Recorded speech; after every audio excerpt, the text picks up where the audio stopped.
రాష్ట్ర చరిత్రలోనే కాదు దేశ చరిత్రలో కూడా మొట్టమొదటిసారి 9,000 కోట్ల రూపాయలతో రాజీవ్ యువ వికాసం అని ఒక కొత్త స్కీమ్ని ప్రకటించడమే కాదు, దాన్ని పూర్తి స్థాయిలో అమలు చేసే ప్రక్రియలో భాగంగా ప్రకటించిన నాటి నుంచి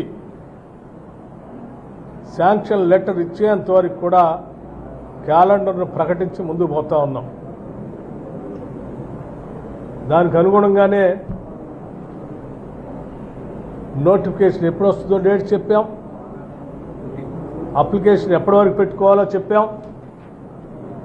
ఇంకా 5వ తారీఖు కాదు, ఇంకా చాలామంది ఉన్నారు అప్లై చేసుకోవడానికి. ఒక వారం రోజులు పెంచమంటే ఏప్రిల్ 14th వరకు అని పెంచాం. వాటన్నిటినీ స్క్రూటినీ చేసి మండల్ లెవెల్లో ఎప్పటి వరకు కంప్లీట్ కావాలో చెప్పాం, జిల్లా స్థాయి వరకు స్క్రూటినీ ఎప్పటి వరకు కావాలో చెప్పాం. అంతిమంగా స్క్రీన్ చేసి సెలెక్ట్ చేసినటువంటి లబ్ధిదారులకి June 2 శాంక్షన్ పత్రాలు కూడా ఇస్తామని ప్రకటించాం. ప్రకటించినట్టుగానే తూచా తప్పకుండా అమలు చేయబోతున్నాం. June 2వ తారీఖు నాడు ప్రతి శాసనసభ నియోజకవర్గంలో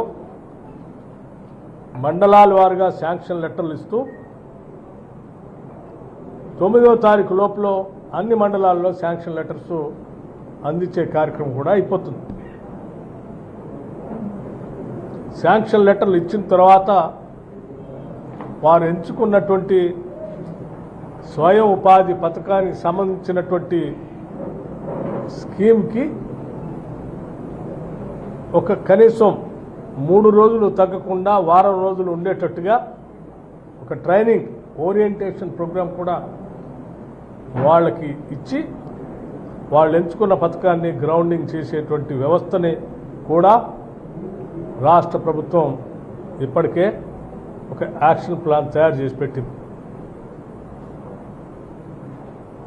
అందుకే రాష్ట్రంలో ఉన్నటువంటి యువత అంతా కూడా మొట్టమొదటిసారి కోరి కొట్లాడి తెచ్చుకున్నటువంటి ఎన్నో ఆశలతో తెచ్చుకున్న ఈ తెలంగాణ రాష్ట్రంలో మన స్వయం ఉపాధి కోసం వచ్చినటువంటి రాజీవ్ యువ వికాసాన్ని మీ కాళ్లపైన నిలబట్టడానికి స్వయం ఉపాధితో బ్రతకటానికి చక్కగా సద్వినియోగం చేసుకోవాల్సిందిగా విజ్ఞప్తి చేస్తున్నాం.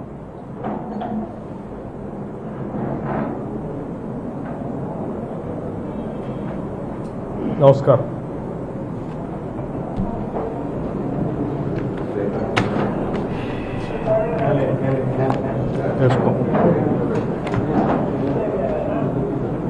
మీరందరూ కూడా అప్లై చేసుకోండి. అందరికీ అన్ఎంప్లాయిడ్ యూత్ అందరికీ అని చెప్పాం.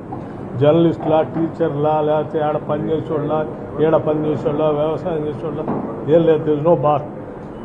Every unemployed youth can apply for.